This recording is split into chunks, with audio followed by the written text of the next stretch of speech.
A santa paz de Deus, que a paz, o amor, a graça e as bênçãos do Senhor estejam aqui junto conosco para que nós possamos cumprir com o nosso propósito, a nossa rotina espiritual de fazermos a leitura diária da Bíblia. Hoje, com a ajuda de Deus e a guia do Espírito Santo, nós vamos fazer o estudo do livro 2 de Reis, capítulo 23.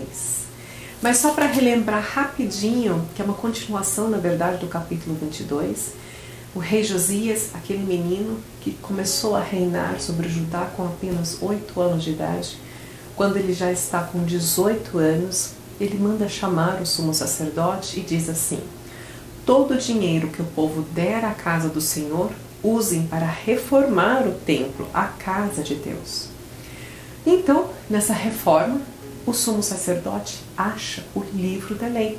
Aquele livro que o Senhor tinha mandado as ordenanças, os estatutos e o concerto através de Moisés, que eram passados para os sumos sacerdotes, até o tempo dos juízes. Depois de juízes, Israel passou a ter reis, e então esse livro era entregue para o rei, e o rei deveria andar conforme os mandamentos do Senhor. Mas esse livro estava perdido dentro da casa do Senhor. Ilquias acha esse livro e manda levar ao rei Josias. Rei Josias lê o livro, ouve tudo que está escrito no livro do Senhor, rasga suas roupas, entra em grande angústia e agora ele vai começar a ter atitudes de um servo de Deus, porque ele andava conforme os mandamentos do Senhor, mas segundo o coração dele. Ele não tinha instruções, e esse livro é um manual de como devemos verdadeiramente servir a Deus.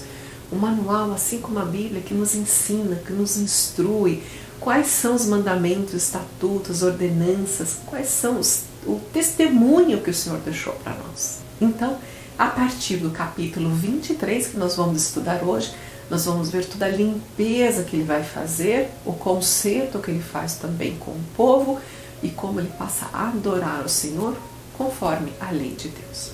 Antes de começarmos a leitura, quero pedir rapidinho para você que ainda não é inscrito no canal, se inscreva. Não se esqueça de ativar a palavra todos, porque você estar inscrito não garante que você vai receber o vídeo todos os dias. Por isso, ativa a notificação.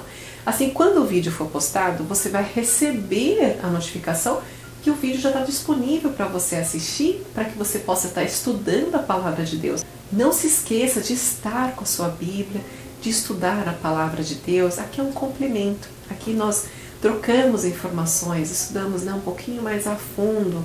E é muito gostoso o tempo que nós passamos juntos e me faz muito bem, acredito que para você também, estar diante da palavra do Senhor, se enriquecendo com tudo que vem do céu. Não se esqueça de compartilhar, chama as crianças também. É muito importante que a gente eduque as crianças conforme as ordenanças de Deus. Vamos lá? Verso 1 diz: então o rei ordenou, e todos os anciões de Judá e de Jerusalém se ajuntaram a ele. E o rei subiu à casa do Senhor, e com ele todos os homens de Judá, e todos os moradores de Jerusalém, e os sacerdotes, e os profetas, e todo o povo, desde o mais pequeno até o maior. E leu aos ouvidos deles todas as palavras do livro do concerto que se achou na casa do Senhor. E o rei se pôs em pé junto à coluna e fez o concerto perante o Senhor, para andarem com o Senhor e guardarem os seus mandamentos e os seus testemunhos e os seus estatutos, com todo o coração e com toda a alma, confirmando as palavras deste concerto, que estava escrita naquele livro, e todo o povo esteve por este concerto. Glórias a Deus. Prestem atenção que esse concerto ele é escrito com a letra C, diferente daquele concerto escrito com a letra S. Concerto com S é um reparo. Quebrou algo e vamos ali consertar. Este concerto significa um pacto, uma união, uma reunião, é um ajuntamento. Eles fizeram um pacto com o Senhor. E veja que ele ordenou, assim começa o capítulo. Então o rei ordenou. Ele não disse, pessoal, o que vocês acham de agora, gente? Não. Ele ordenou, e todo mundo estava lá, os anciões, os sacerdotes, os homens mais importantes, toda Judá, desde o menor até o maior, homem, mulher, adulto, criança, todo mundo estava ali ouvindo a palavra de Deus e fazendo um concerto com o Senhor para servir a Deus de todo o coração e de toda a alma. Glórias ao Senhor. A partir do verso 4, ele chama o sacerdote e começa a fazer uma limpeza em toda Judá. Prestem atenção. E o rei mandou ao sumo sacerdote Euquias e ao sacerdote da segunda ordem e os guardas do umbral da porta que se tirasse do templo do Senhor todos os vasos que se tinha feito para Baal e para o bosque e para todo o exército dos céus, e os queimou fora de Jerusalém, nos campos de Cedron, e levou as cinzas deles para Betel. Destituiu os sacerdotes que os reis de Judá estabeleceram para incensar. Também tirou a casa do Senhor, os ídolos dos bosques, para fora de Jerusalém. Derrubou a casa dos rapazes escandalosos. Ali se cometiam prostituições, tanto com homens, tanto com mulheres. Também profanou a Tofete, que está no vale dos filhos de Rinom, para que ninguém fizesse passar o seu filho ou a sua filha pelo fogo de Moloque. Ali, aquele povo de Judá, eles adoravam ao sol, a lua, os planetas, deuses animais, queimavam seus filhos para os deuses Moloque, também para Baal, Asterote, todos deuses inventados por eles, postes de adoração, faziam bezerros de ouro, até pessoas, aqui também fala, que eles adoravam certas pessoas e endeusavam essas pessoas. Eles faziam qualquer coisa, imagem, e adoravam aquelas imagens. E o rei Josias manda destruir tudo, manda limpar tudo, queimar, e a cinza era levada para fora da cidade. Ele fez uma verdadeira limpeza em todo o território de Judá. Interessante também que no verso 19 diz: e demais disso também Josias tirou todas as casas dos altos que havia na cidade de Samaria, que os reis de Israel tinham feito para provocarem a ira do Senhor. Ele lhes fez conforme todos os atos que tinha praticado em Betel. Ele limpou a Israel inteira, não só em Judá, que ele era o rei de Judá, mas também em Samaria, quando tinha um outro rei, que era o rei de Israel. Ele fez uma verdadeira limpeza e tirou tudo, e a partir do verso 21 ele começa a cumprir com os mandamentos. E qual foi o primeiro mandamento que o Senhor mandou lá ainda no Egito, antes do povo de Israel sair para o êxodo? A Páscoa. E a Páscoa, ela foi instituída, a primeira Páscoa, na noite que se iniciou o êxodo dos filhos de Israel. Então, aqui no verso 21 diz: e o rei deu ordem a todo o povo, dizendo: celebrai a Páscoa ao Senhor, vosso Deus, como está escrito no livro do concerto. Porque nunca se celebrou tal Páscoa como esta, desde os dias dos juízes que julgaram a Israel, nem em todos os dias dos reis de Israel, nem tampouco dos reis de Judá. Então Josias, ele volta a celebrar a Páscoa, e aqui diz assim: porém, no 18º ano do rei Josias, esta Páscoa se celebrou ao Senhor em Jerusalém. Verso 25 diz: antes dele não houve rei semelhante, que se convertesse ao Senhor com todo o seu coração e com toda a sua alma e com todas as suas forças, conforme toda a lei de Moisés. E depois dele nunca se levantou outro rei tal. Glórias a Deus. Vejam que a lei foi mandada através de Moisés, passaram-se muitos séculos, mas ele estava ali cumprindo a vontade do Senhor. Porém, como diz a palavra, não houve outro rei como ele, porque agora já começa a destruição de todo Israel, tanto Israel do norte quanto o povo de Judá. Inclusive aqui no verso 26 diz: todavia o Senhor não se demoveu, não voltou atrás do ardor da sua grande ira, ira com que ardia contra Judá, por todas as provocações com que Manassés o tinha provocado.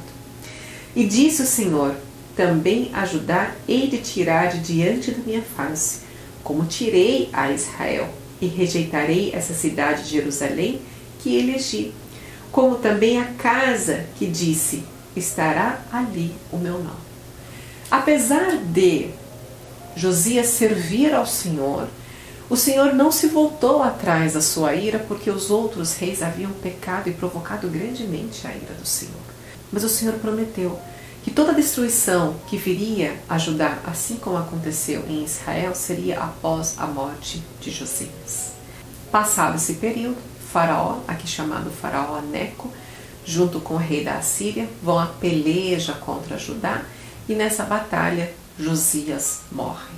O rei maravilhoso que servia ao Senhor de todo o coração e alma é morto em batalha. Então o seu filho Joacás passa a reinar no seu lugar, e Joacás faz o que era mal aos olhos do Senhor.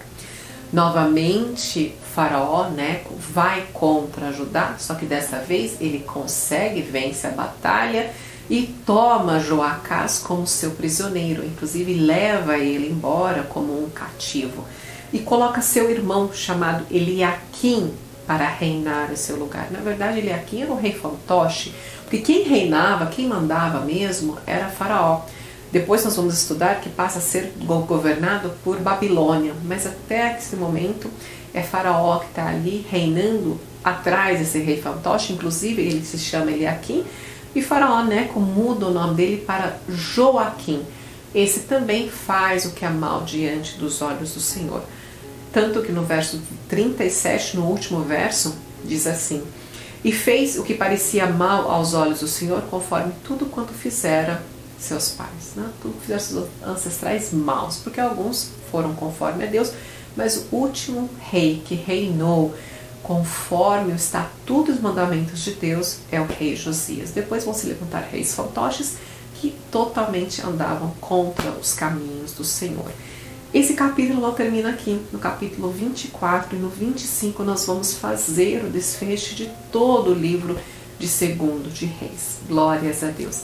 Para nós, irmãos, fica uma lição maravilhosa, como é bom servir a Deus, andar nos caminhos do Senhor, e nos alegra estar diante da presença de Deus. Há quanto tempo o livro de Deus perdido, né? Os mandamentos, estatutos, ordenanças. É a mesma coisa de nós termos uma Bíblia dentro de casa e simplesmente ela estar perdida. A palavra de Deus estar perdida na nossa vida. Que isso nunca aconteça com a gente, que ela esteja assim, ó, do nosso lado, a todo momento, à nossa vista, a palavra de Deus, que a gente olhe para ela.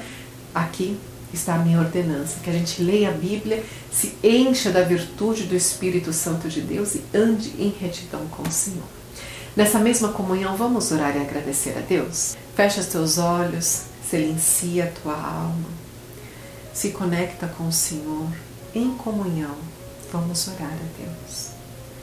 Nosso Deus, nosso Altíssimo Pai, que habita nos céus, mais um dia, Senhor, nos colocamos diante de tua santa e gloriosa presença para te honrar, te louvar e te dar graças, Senhor, por tudo.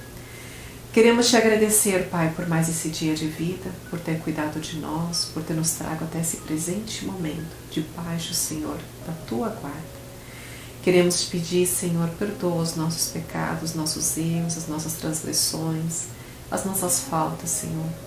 Reconhecemos as nossas fraquezas, Deus, e te pedimos, venha ao nosso encontro, Senhor. Aquilo que estiver errado na nossa vida, Senhor, nós vamos te pedir, nos corrija. Nos permita, Pai, fazer um concerto contigo. Queremos estar em união com o Senhor, para cada dia te servir mais e melhor. Nos dê força, Pai, nos dê sabedoria, nos dê coragem, nos dê entendimento. E acima de tudo, Pai, queremos te pedir, nos dê humildade para estarmos diante da tua graça. Tudo, Pai, nós entregamos nas tuas santas mãos, da certeza, Pai, que tudo que o Senhor faz por nós é perfeito e agradável diante dos seus olhos. Os nossos pedidos e os nossos agradecimentos é em nome do teu Filho, nosso Senhor Jesus Cristo, que vive e reina eternamente. Amém. Glórias a Deus. Por tudo Deus seja louvado. Irmãos, Não cessem de orar, não cessem de dar glórias a Deus, não cessem de agradecer ao Senhor. Nós somos totalmente dependentes do favor de Deus e que nós saibamos qual é o nosso lugar diante do Pai Todo-Poderoso. Eu te agradeço pela sua companhia e te espero amanhã para mais uma leitura diária da Bíblia. Um beijo. Tchau, tchau.